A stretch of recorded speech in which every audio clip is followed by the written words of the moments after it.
هي الصراحة كتبان كيكة عادية، ولكن راه ما يمكنش شحال كتجي خفيفة ومقطنة بحال القطن، خفيفة بزاف. والسر في طريقة التحضير ديالها. تبعوا معايا الطريقة. غادي نحتاجو 3 الحبات ديال البيض اللي كنفرقوا الصفار ديالها بوحدها والبياض بوحدو، كاس عنبة ديال السكر سنيده، كاس ديال الزيت، كاس ديال الحليب، قريصه ديال الملحه، جوج ساشيات ديال السكر فاني، وجوج ساشيات ديال الخميره الكيميائيه.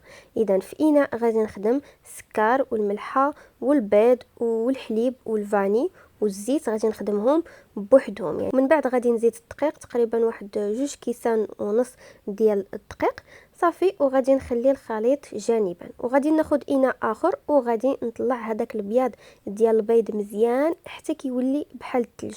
وهنا فين كتختلف الوصفه وكتجي مختلفه في المذاق، وكتعطي هذيك الخفه اللي دويت لكم عليها. صافي كنقسم هذاك البياض ديال البيض على 3، كنضيف شويه بشويه وكنمزجو مع العجين ديال الكيك، وفي الاخير كنضيف الخميره الكيميائيه وكندير الخليط ديال الكيك في مول، وكندخلو الفران اللي يكون مسخن من قبل على عافيه مهيله. من بعد ما كطيب الكيكه كتكون هذه هي النتيجه. راه كتجي خفيفه يعني فاش كتفصلوا داك البياض تخدموه بوحدو والصفار تخدموه مع باقي المكونات، كتحصلوا على نتيجه مختلفه. جربوها وردوا عليا، جربوا عاد حكموا.